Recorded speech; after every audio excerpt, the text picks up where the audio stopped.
How's it going, ladies and gentlemen? I hope you're having an incredible day, and today we're going to be talking about how to construct a montage. You can see the example of the montage that I'm going to be making in the lesson description. Alright, so let's jump right into it. So the first thing I did is I picked out a song, and the song I chose was Destiny by NF from his new album.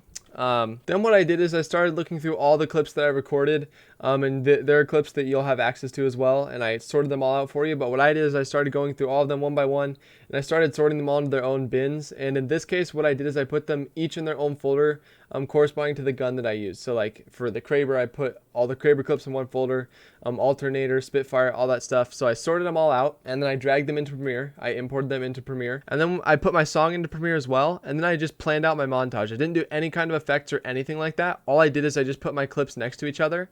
So I kind of got a feel for how the video was going to go. And this step is super important. You want to make sure that before you head into the editing process, you know exactly what you want to do. That way, as you start going forward with your montage, it's going to have more cohesion and it's going to flow together a little better. So plan out your montage, get all the clips out, set, ready to go. And you notice that in my first rough cut, there are some blank patches. And that's because those are parts where I was going to insert cinematics and I wasn't quite sure what the cinematics needed to be or what they needed to look like until I kind of had the flow of the video planned out. So in my first rough cut, I have some blank patches, and then in my second rough cut, what I did is I went into Titanfall 2, I recorded some cinematics, and then I put them back into my video to get the second rough cut and the entire video planned out and ready to go. Alright, so the intro shot. Here's how I went about creating that.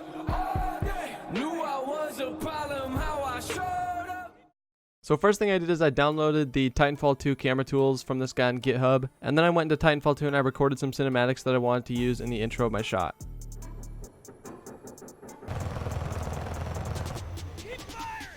All I did to get the clips into After Effects is I went into my project in Premiere where I had planned out the shot, and I just right click on the intro cinematics and hit replace with After Effects composition. Once the clips were in After Effects, I selected my video layer and then clicked track camera. I found a point that I really liked inside the track and then right clicked and hit create text in camera. I changed the text to white and then added red giant trapcode shine to the text layer. I changed the source point so that it didn't look so flat, and then I changed the ray color to white. I animated the source point so that it moved from right to left across the text, and then I cranked the shimmer way up. Finally, I reduced the ray length and we were pretty much good to go. I then repeated the same thing with all the other shots.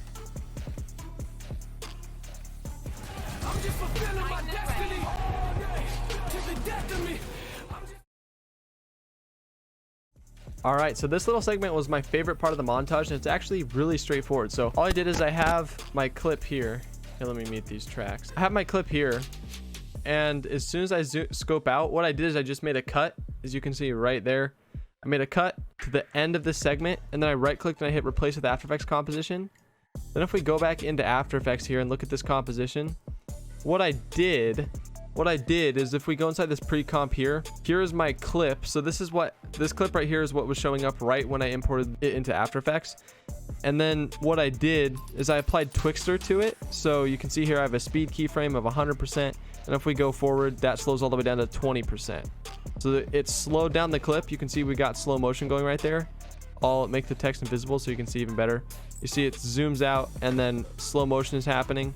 I also zoomed my screen in to give it more impact. So here you can see a scale keyframe at 100%, and if we go forward, I have a keyframe at 135%. So that kind of helped give it some more drama. Now for the text, what I did, I just took my text tool and I typed out Destiny, and we were using the Bebas New font. So I'm going to scale it up, go up here to Bebas New. So that's the font we're using, and then all I did is I animated the tracking. So if we go to this drop down right here, click animate, and then click tracking. So then all I did is I added a keyframe, and I started it like this so that the letters were really far out. And then I just went forward, went back to my panel, put the tracking at 0, or I think I had it a little bit wider than that actually, something like this. And then I highlight my keyframes, hit F9 on my keyboard, go into my graph editor, and I made it so that it was fast at the beginning and slow at the end. And then here's what that looks like.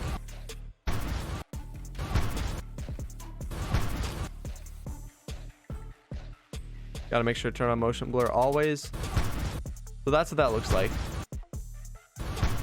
Perfect. So that's the text. And then as you can see, there's like light rays streaming through the text. And this is also red giant trapcode shine. And all I did is I animated the source point across the text And then what I did is I hit toggle switches in modes and I changed my layer blending mode to overlay, and then I duplicated it to make it a little more opaque. So here's what the text looks like without the duplicate. It's harder to see kind of what's going on. But if I turn that on, the text gets a little brighter. It's easier to see what's happening. And I even turn the opacity down on the duplicate layer so that I can control how bright I want this text to be. So we could have made it even brighter if we wanted to. So that's the text. So then what I did is I highlighted everything, I right clicked and I hit pre-compose. And this is where I added the transition effects. So at the beginning of the clip, I added S shake to my layer. I turned the X shake all the way down to 0 and the Y shake all the way up to 266. So we have no X shake going on, it's only Y. So it's only bouncing up and down. And then right here are my keyframes. My first keyframes are amplitude 1.7 and frequency 11.6. And then if we go forward, that animates down to 0.1 and 8. Then to also get that cool, bright, flashy effect, I added S flicker, and I keyframed the amplitude and the brightness. So you can see here at the beginning, my amplitude is 0.2 and my brightness is 2. And then when we get to where that effect kind of ends, my amplitude is at 0 and the brightness is at 1. I also turned the frequency up to 30. And then I did the exact same thing except in reverse for the end of the shot. I basically just highlighted these keyframes, pasted them here, and then time reversed them. We go back into our montage file here. So I actually replaced this entire clip with an After Effects composition. So I planned it out and then I just right clicked on the whole clip and hit replace with After Effects composition. And basically what I did here, if we go into After Effects, what I did is I added an adjustment layer above all of my other layers. And then I added that same flicker and shake effect that we showed in the other composition to the beginning of this one. And that added a smooth transition because you go from this into this. So you can see how that's a transition. Then what I did for the awesome text, here in my adjustment layer, I added keyframes for another shake and flicker. And then you can see that I added keyframes for another flicker and shake on the snare hit. So you can see snare hit, screen bounces. And then I basically just copy and pasted these same keyframes every single time text popped up.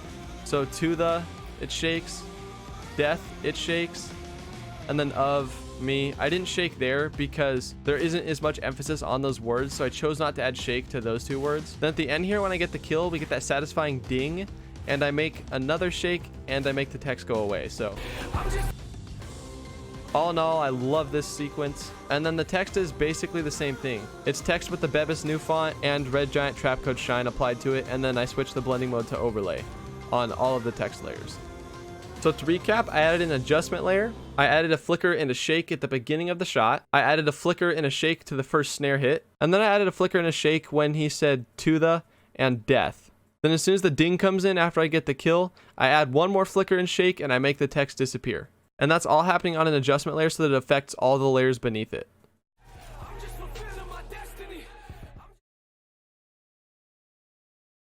Alright, then right here we have this transition. You can see it goes from the Spitfire into the Wingman. It's a super easy transition and it's actually done inside of Premiere. So all I did is I selected my layer, effect controls, and I searched for the gradient wipe effect. So gradient wipe right here. I dragged this onto my video layer, and then all I did is I animated the transition completion from 0% to 100%. Next we get to get into this Wingman shot, which I absolutely love. Let's go back into After Effects here and open it up. This one's actually more simple than you'd think. So this is what the original clip looks like. It actually takes longer for the revolver to animate. So this animation had to be done in 2 pieces. So I'll show you what I did. I'm going to make a new composition so I can start fresh. I'm going to put my clip into here. So what I did is I went to my clip. I searched for Twixtor. I applied it to my clip. And then what I did is up here, I animated the speed percentage. As soon as the shot connects, I start the animation and then I animate it down to 20% across like 5 keyframes. So now we have this slow-mo going. So now if you'll notice in the original clip, it takes a long time for the revolver to actually do the reload animation. So to get around that, here's what I did. I just hit Ctrl-Shift-D to split my layer. I hit U on my keyboard and I deleted Twixtor from my second layer here. And then I moved the layer forward until I do the reload, which is somewhere like right there. And then I hit Alt open bracket to trim it. And then I reapplied Twixtor to my layer. I added a speed keyframe at the very first frame. And I went forward 1 frame and I put it down to 20. So now it goes from the shot into a slow reload. Another thing I did is on my second layer, I hit S and I scaled it up and kind of repositioned it a little bit to give more emphasis to the reload. So that's part one of that animation. Then what I did is I right clicked, I hit new adjustment layer, I trimmed it to here, and then I added pixel sorter, AE pixel sorter, to my adjustment layer, and I animated the threshold. So I started at 1, and then in the middle of the two clips, it's all the way distorted. So I have it at 0.01, and then I go like 10 frames forward and I turn it back up to 1. So this is how we got that cool glitch transition like this. What I also did is I turned the block size way up. Make it more of a blocky transition like that. I turned the block size way up. There's also a shake, and we need to add that. So to add the shake, I added Video Copilot Twitch. Under Enable, I enabled Slide, and then under Operator Controls, under Slide, I changed the slide twitches per second to something like 9. And then I cranked the slide RGB split up just a bit. So then what I did is I animated the slide amount. I started at 0. At the middle of the clips, I cranked it up to 13 and then animated it back down to 0 yet again. So now we have this cool glitchy, shaky transition completed. And then I changed the slide direction until it's kind of sliding left to right or side to side. All right, so now that that bit's done, we have to add the final piece, and that's the text that says headshot. So what I did here is I went to my second layer, the one where the revolver is reloading in slow motion, and I right clicked and I hit pre-compose, and I hit move all attributes into the new composition, and then I clicked track motion. And all I did is I had the track point follow these numbers right here. I added a new null, like we showed in the motion tracking lesson. And then before you start tracking, make sure you're at the beginning of the shot. So then I tracked forward, and I think the tracker did a pretty good job of following it through. Now you'll notice there that it totally lost track, and that's because Twixtor, to make the shot so slow, it has to blend frames together, and when it does that, you kind of get these little blurry frames that After Effects couldn't track. But it's a simple fix. So I'm going to track forward 1 frame at a time instead, and then when it starts to get blurry, I'm going to move the tracker myself 1 frame at a time, like so, and then it should stabilize out, and then we can continue tracking it normally by hitting play all the way through the rest of our shot. All right, perfect. It's okay if we don't track all the way through, because I don't even think I used the entire shot in the original montage. Let's see here. Yeah, I start the transition here, so I don't even use the whole shot, so that's okay if you don't have it tracked to the very end. I'm just going to trim this down a little bit, and then I selected the layer that I just motion tracked, clicked on my layer panel up here, clicked edit target, changed it to null 2, and then clicked apply. Boom. I'm going to go ahead and turn down the render quality here to 3rd so that we can move a little faster. So now the null is following those numbers right there. So now you can probably guess what our next step is. All I had to do is write headshot in text, hit S on my keyboard to scale it up, hit R to rotate it like this, and then I clicked the drop down arrow, I clicked animate, and I animated the tracking, and I just increased it a little bit like so. And we'll do something like that, and then maybe we'll scale it down a little. Awesome. So then I pick whipped it to our null layer, and now the text is following our gun just like it does in the montage. So this is what we have so far. And then of course in the original shot it had trap code shine. So I'm going to add shine to it, adjust the source point till it looks right like that. Go to colorize, change it all to white, crank up the shimmer a bit, and you're pretty much good to go. We recreated this effect.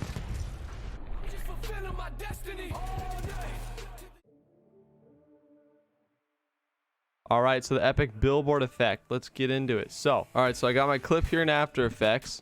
I'm going to pre-compose it like so. And I'll call it billboard track 2. I meant to type 1, but whatever. So I'm just gonna click track camera, let it do its thing. All right, then once it's all tracked, I click on my layer, click on the 3D camera tracker in my effects panel, and pretty much just find a place where I want to track this little effect to. So I'm gonna do here, I'm gonna right click, I'm gonna hit create null in camera, boom. Now I'm gonna import the clip that I want to transition to. So I'm just gonna drag a clip in here. Perfect. Now what I'm gonna do is I'm gonna enable 3D for the layer. I'm gonna scale it down like that, and then we're almost good to go. Right now it's kind of out a ways from the billboard, so you could almost do like a cool holographic projection effect or something to this if you wanted, but that's obviously not what we want. So I'm gonna pick up it to the track null, hit P on my keyboard on my clip, and I'm gonna put 0, 0, and 0 like that. So now that it's taped to that exact position of that null there that we just created, I'm gonna hit R on my keyboard. I'm gonna fix the Z rotation a bit, maybe drag it down, change the Z rotation a little bit more, and then what I'm gonna do is I'm gonna hit S on my keyboard and I'm gonna scale it up so that it covers the billboard. I'm gonna move it down just a touch. Then I'm gonna select the shape tool. I'm gonna create a mask, and I'm gonna mask out this little panel on the billboard, and I'm gonna adjust this a tad so that it fits in there perfectly, just like that. Now I think if we play it, there you go, we have a cool thing tracked to our billboard here. Now so I believe so what I had to do is, because we are tracking with a mask, I had to animate the mask path to fit the billboard through the whole shot. So I'm just gonna go to I only need 3 seconds, I think. So I'm gonna go to 3 seconds, click on this, hit the mask drop down, click on mask path to animate it, and I'm just gonna adjust these so that they fit nice and goodly, like so. Bada boom, bada bang. And it looks a little better. I went in and I spent a pretty good amount of time tweaking this by hand, so you might have to tweak it by hand as well. But once you're happy with it, what you're gonna do is you're gonna highlight all your layers, you're gonna right click, you're gonna hit pre-compose, and then I'm gonna trim this composition. Oh my gosh, this composition is huge. I did not mean to do this. So I'm gonna trim my composition all the way down to here, like this. Boom. Then all I did to create the zoom transition was use basically the same zoom transition I taught in an earlier lesson. So Alt Shift S, Alt Shift P, go forward a little bit, zoom in, reposition it, zoom in some more, reposition it so that we're almost pretty much good. Doesn't have to be perfect. Still gonna look amazing. Drag these to the end here, highlight my keyframes, hit F9, right click, separate dimensions, and then go in and individually make this slow at the beginning and fast at the end, like that, just like we taught earlier. Slow at the beginning, fast at the end, just like this. Go to scale, slow at the beginning, fast at the end, and then we have our zoom in transition right here. And then if we go here, here's what it looks like. Now in my case, I would have just transitioned into the clip that's showing on the billboard. So yeah, that's how I got that billboard effect. All right, now for this awesome little melee transition. I'm just fulfilling my destiny. This was super easy. All I did is I got 2 clips of me doing the same execution. So let me actually turn the effects off on these clips so you can see without effects. So all I did is I got 2 clips of me performing the same execution in Titanfall 2. And as soon as the explosion happens, I just switch and it makes a pretty awesome transition. I mean, it looks awesome even without all of the effects.